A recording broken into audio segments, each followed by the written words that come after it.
José Carlos Araújo. Alô, cheguei. Boa tarde, amigo. Boa tarde, Isabelle. A rodada do Brasileirão terminou ontem à noite e acirrou mais a disputa pela parte lá de cima da tabela. Preparamos um resumo para você entender tudinho. Olha só. A 31ª rodada do Campeonato Brasileiro chegou ao fim e aumentou a briga por uma vaga na Libertadores. Nos confrontos cariocas, apenas empates. Flamengo e Vasco fizeram um jogo morno e não balançaram a rede. Os dois times erraram muitos passes e pecaram nas finalizações. O resultado colocou o Vasco na 8ª posição, enquanto o Flamengo ocupa a 7ª. Também no Maraca, o Fluminense entrou em campo no domingo diante do Bahia. Nos dois lados, a briga contra o rebaixamento. O tricolor carioca viu o time atrás do placar logo no início da partida, mas ainda na primeira etapa marcou o gol de empate. Resultado ruim para os dois lados. O Fluminense ocupa a 14ª posição e ainda não se livrou da degola. Encerrando a rodada, o Botafogo enfrentou o Atlético Mineiro no Independência. O jogo foi equilibrado, mas ninguém conseguiu marcar. Em 5º lugar no Brasileirão, o Fogão é o carioca mais bem colocado e busca o retorno à Libertadores em 2018. Quando virou o turno do Campeonato Brasileiro, estamos dizendo, o Corinthians já é campeão, perdeu a graça, pontos corridos. O que a gente vê hoje, São Paulo estava lutando há 2, 3 rodadas atrás para fugir do rebaixamento e agora pode até, de repente, pegar um G9 aí de vaga na Libertadores. Vai entender um negócio desse, Gerson Canhotinha? Muito boa tarde, garotinho. Boa tarde, amigo. Não dá para entender. Agora, campeonato deu uma melhorada. Se o Palmeiras tivesse ganho ontem, aí a coisa... E teve um gol do Borja legal no meu modo de Exatamente. ver. Todo mundo foi legal, todo mundo viu que foi legal. O central é que se atirou em cima dele. Manuel. Exatamente. Agora, Manuel. a arbitragem sempre Roberto, honesta. Não discute isso. Agora, sempre uma porcaria. Tem sempre um negócio para complicar a arbitragem. Agora... E não vai faltar quem diga que era para beneficiar o Corinthians. Pois é. Agora, deu uma melhorada. Vamos saber se o Palmeiras, quem sabe, pode ganhar no domingo o Corinthians. Aí dá mais uma melhorada. Agora você vê, todos os cariocas aí estão agora com chance de Libertadores, Gilson. Exatamente, Zé Não é? Carlos. O Fluminense também estava lutando como o São Paulo, é o pior do Rio, mas está lutando aí para chegar lá. Mas tem que melhorar o rendimento. O Fluminense está com rendimento ruim no Campeonato Brasileiro. Agora, o Vasco cresceu, o Vasco estava lá embaixo, todo mundo já estava falando, vai cair, não sei o quê, o Vasco já está lá em cima. O Flamengo está ali naquele vai, não vai. O Flamengo, desde que começou o campeonato, está no vai, não vai. É aquele cara, será que é o caso ou compra uma bicicleta? Será que é o caso ou compra uma bicicleta? Até hoje não decidiu se casa ou se compra uma bicicleta. Esses carioca, o Gilson lembrou o Vasco, mas o Vasco é o 3º pior ataque do Campeonato Brasileiro. Mas se ele tivesse com o Luiz Fabiano, em forma, jogando, eu tenho certeza que o Vasco seria um dos 4 primeiros. Fernanda Maia. Boa tarde, Zé. Boa tarde a todos. E tem um outro ponto muito importante que o Vasco perdeu no decorrer do seu Campeonato Brasileiro. Além do Luiz Fabiano, por acho que 5 jogos aí que está o Luiz afastado do ataque do Vasco. Antes disso, o Vasco perdeu o seu maior aliado, que é a sua torcida, mas é a torcida de verdade, aquela que vai em São Januário, torce, apoia. O Vasco, até São Januário ser interditado, transformou São Januário, que já é um caldeirão. E dentro de casa, o Vasco não perdia por nada, só perdeu para o Corinthians, que fazia uma campanha brilhante. Prejudicaram Exatamente. o time do Vasco. Então, a grande baixa do ano para o Vasco foi perder São Januário e, com ele, perder sua torcida. Quem está voltando aos treinos é o Ederson, tá lembrado? Ele está de volta aos treinamentos lá no Flamengo. O jogador iniciou as atividades na Academia do Ninho do Urubu e tem contrato até o final do ano. Passou por uma cirurgia para retirada de um tumor no testículo, mas está recuperado. O Flamengo, eu acho que vai acabar renovando o contrato dele, porque ele é um bom jogador. Teve algumas oportunidades, inclusive, de mostrar talento com a bola nos pés, hein, Gerson? É verdade. O problema dele foi esse, sério, que ele teve. É a camisa 10 da Gávea. Exatamente. Agora, recuperando, ele vai dar trabalho ali, porque ele é bom jogador. Olha aqui, todo mundo dizia assim, o Guerreiro está dando a Miguelite e tal, para jogar pelo Peru contra a Nova Zelândia. Acontece o seguinte, Guerreiro está fora do Fla-Flu de amanhã. Tá mesmo? Notícia Já de tá agora, confirmado. Gilson. Confirmado. Fora. Eu te falei isso. O Guerreiro tá naquela de vai, não vai, vai, não vai. E o Lincoln, que estava no Mundial Sub-17, foi requisitado para então. incorporar o grupo. Já que o Viseu está perdendo as oportunidades. Não, o Viseu, acho que com o nosso... Peru agradece. acho que com o nosso Rueda ele está queimado. É. Pelo que eu escutei nos papos de Paquetá tem vestiário. sido improvisado, né? O Paquetá, coitado, ele está sendo explorado. Mas o Rueda também ia queimando o Trauco quando improvisava para ali. Tem coisas que a gente não consegue entender. Vale lembrar aqui que o Zé Ricardo dava chances ao Viseu. E todas as vezes que o Viseu entrava, porque o Damião não jogava, comandado o Guerreiro... por ele na base. Exatamente, o Viseu arrebentava, joga muito Mas esse fica menino. sem jogar, fica Exatamente. sem jogar, aí entra.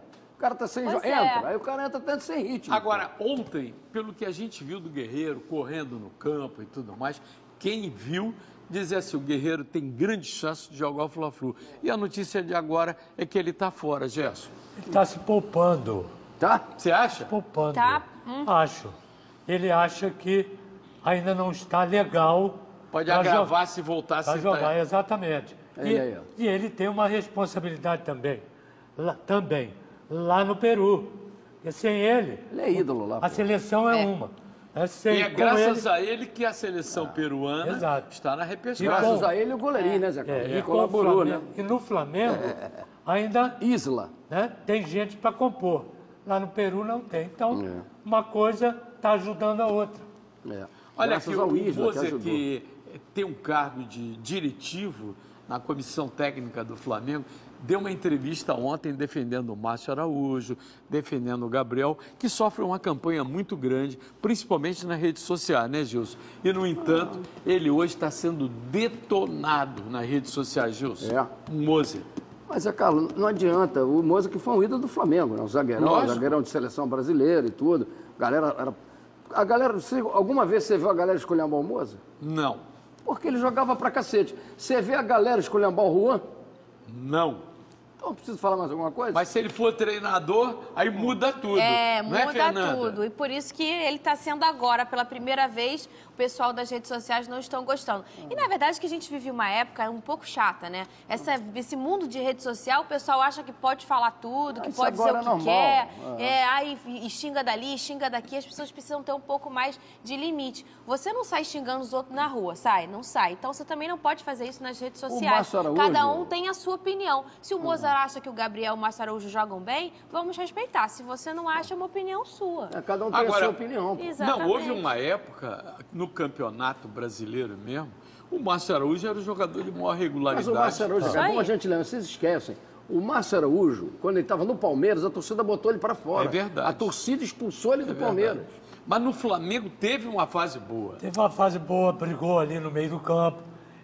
Ele é um bom jogador, mas ele é limitado. Ele sabe fazer aquilo ali. Cobertura, presta atenção, cobertura de meio de campo ali. Ele é de muito lateral, bom nisso. Ninguém faz melhor do que ele lá no Flamengo. Ninguém. E Cerca no aqui, Fluminense cerca agora ali. tem o Richa, que Exatamente. tem feito com eficiência. Agora, ele não é para estar sendo criticado dessa maneira. Pessoalmente, eu acho que eu também criticar acho. pessoalmente não é legal. Daqui a pouco, porque agora eu tenho uma entrevista que o Zico deu no canal Fox, que eu quero comentar aqui com vocês. Ele disse que nunca treinou um clube no Brasil, pois nunca conseguiu tirar a camisa do Flamengo. O amor que ele tem pelo Flamengo, a identificação, né? Ele ainda disse que não conseguiria enfrentar o time que o consagrou. Mas tem mais um detalhe, Zico. Poderia, como treinador, apagar toda a imagem do grande ídolo, como aconteceu com o Roberto Dinamite, por exemplo. Falcão no Internacional, mesmo. não é? O próprio Dunga, que foi um jogador limitado tecnicamente, mas taticamente muito eficiente. E quando foi treinador da seleção, aliás, parabéns para ele, que está de aniversário hoje. Parabéns ao Dunga. Dunga? E o jornalista Sidney. Ninguém lembrava mais dele, nem do aniversário. Mas a gente lembra, Parabéns. ninguém lembra que ele foi o grande capitão do Tetra, cara. Levantando lá o troféu. Por quê? Porque quis ser treinador. Esses jogadores, o Roberto Dinamite hoje é odiado por metade da facção vascaína, quer dizer, do torcedor vascaíno, porque não fez uma administração como presidente, como ele foi com a bola nos pés. Acabou atrapalhando o Gerson nunca quis ser treinador por isso? Não, por isso não. Não? Por isso não. E eu não acho isso regra geral, né, que o Zico tomou essa atitude. Todo mundo compreende e a gente também. Agora, compensação, o Didi. Didi foi treinador, né, de vários clubes e treinador da seleção brasileira contra o Brasil e lá em 70, ele dirigiu o Peru. Isso é muito relativo. Serve para um, mas não serve para outro. Cada um tem o seu cada um. Mas o Zico era técnico do Japão quando enfrentou o Brasil na Copa da Alemanha, né? Quer dizer, é diferente. Olha aqui, sábado é dia de Botafogo e Fluminense pelo Brasileiro e depois da queda de rendimento com o Guilherme na disputa por uma vaga, o Pimpão já abriu o jogo. Olha, eu posso jogar em qualquer posição. O Marcos Vinícius e o Lindoso voltam para o Clássico. Gente, para esse jogo vai contar agora o Jair com a ausência do João Paulo, que levou o terceiro cartão amarelo no último jogo. Quer dizer, Lindoso e Marcos Vinícius voltando e o João Paulo saindo. E essa é a vida do Jajobinha, né, Mas o João Paulo está suspenso, uma hora saiu, não tá? João Paulo suspenso, terceiro cartão amarelo no jogo contra o Atlético Mineiro. Uma hora um se machuca, outra hora um é suspenso e ele tem que ficar se reinventando a cada jogo. Quem tem mais dificuldade de montar o time é o Abel no Fluminense ou Jair Ventura no Botafogo? Acho o Jair Ventura no Botafogo. Tem mais dificuldade? Tem mais dificuldade. Tem menos peças? Menos peças. Mas por que ele está amando tão bem se a gente sabe que o Abel é um baita de um treinador? Ué, porque ele sabe. O Jobinha sabe das coisas. O Jobinha hoje é um dos melhores treinadores aqui do Brasil. Alguém tem dúvida disso? Não, o Palmeiras mesmo está fazendo proposta por ele. É só pegar o que o Botafogo fez nessas 3 frentes esse ano. É só pegar e vai ver entre aspas, o milagre que ele fez. Agora, a notícia que vazou é que Orejuela não tem bom ambiente com os jogadores do Fluminense. Chegando atrasado, não se empenhando. Será que isso tem a ver com o salário atrasado dos jogadores? Não sei, Zé Carlos. Ou a falta mesmo de profissionalismo? De repente né? Sinceramente. Estava acontecendo com o Wendel também. Exatamente. Mas o equatoriano é novidade, porque a gente não sabia. Mas o Wendel foi porque cresceu, porque foi aquele negócio de Paris. E será também porque essa briga toda aí não é problema de direção também? Isso é relativo, Zé Carlos, porque, por exemplo, no Botafogo. O Botafogo está bem por quê? Porque o Botafogo a gente não vê nenhum problema. Ninguém briga com ninguém, o cara é substituído, sai numa boa. Esse jogador que você está acabando de falar, o Orejuela, ele sai zangado. Me tirou. O cara chega atrasado. O cara faz aquilo, isso é direção. Me tirou. Chamar o cara, como é que é? Aí não dá para fazer? Não, chama o presidente. Presidente, faz favor, olha aí, como é que é isso aqui? O presidente vai lá, aqui, não é?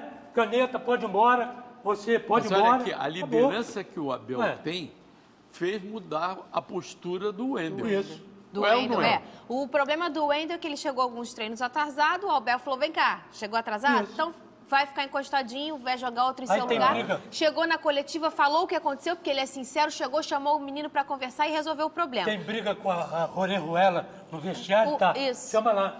Como é que é? Isso aí, Zé Carlos, depende do treinador. Quando eu trabalhei no Botafogo, o Botafogo ia jogar, viajava para campo, jogava com o americano, e toda hora parava na estrada. Aí os caras tomavam Fanta, Coca-Cola, com um conhaquezinho. Aí o José Moreira falava assim, mas como esses garotos tomam refrigerante, eles querem parar toda hora. O Abel é esperto, o Abel Agora, criado, com um detalhe, vai saber esse Fla-Flu de amanhã, o Flamengo joga pelo empate, o Fluminense tem que ganhar por diferença de 2 gols, ou então, de repente, até ganhando por 2-1, porque tem aquele negócio do gol do visitante. É na casa do adversário. O Maracanã é adversário amanhã. Não tem nada de visitante. São 50 mil ingressos colocados à disposição. Até ontem à noite já tinham vendidos aí 26 mil ingressos. Olha que ingresso pra caramba. Como o Justo mesmo diz, eu vou gritar casa cheia, casa cheia. Destaque no Mundial Sub-17, Paulinho está de volta ao Vasco. A diretoria já está se preparando para prováveis sondagens do jogador. Ele foi um dos artilheiros do Brasil Sub-17, será reintegrado aos profissionais. Paulinho vai brilhar no time do Vasco, como o Lincoln, se derem uma oportunidade, vai aproveitá-la no Flamengo, não é não, Fernanda? seleção sub-17 é uma seleção muito valiosa, não só em cifras, porque eu acho que vai fazer vai ser um marco na história, porque o menino Brenner do São Paulo vale quase 200 milhões de reais, o Vinícius Júnior, que já foi vendido pelo Flamengo, 170 milhões de reais, o Paulinho, que custa 111 milhões, assim como o Lincoln do Flamengo. Quer dizer, as cifras estão aumentando, esse é o mercado e esses meninos são valiosos. E o Paulinho já mostrou para o que veio, já chegou no profissional e hoje no Campeonato Brasileiro ele é o jogador menor de 18 anos que marcou o gol no profissional nesse século que a gente vive. Quer dizer, o garoto já está fazendo história, já resolveu a parada no jogo contra o Atlético Mineiro, já mostrou que no profissional ele também joga muito. Acho que, infelizmente, não vai durar muito no Vasco. Mas a realidade é essa. O dirigente pode dizer, diante da torcida, o seguinte, não, a gente não tem interesse, vamos preservá-lo e tal, mas com a proposta não vai resistir. É por isso que bota esse valor alto, Zé Carlos. Senão os caras vêm aqui e compram por 5 mil reais. Por isso que o Felipe Coutinho, o Vasco teve que negociar o Felipe Coutinho. Com 16 anos. Para não dar ele de graça. Ou vende ela agora, pega um dinheirinho, ou vai embora de graça, que é a tal da Lei Pelé. A Lei Pelé. Olha aqui, eu vou pedir um intervalo, agora sim a rede vai balançar. Vai, você. Canhotinha, capricha, Aniversário do Dunga, gol pro Dunga. Pô! Ai, Dunga, aniversário do Dunga.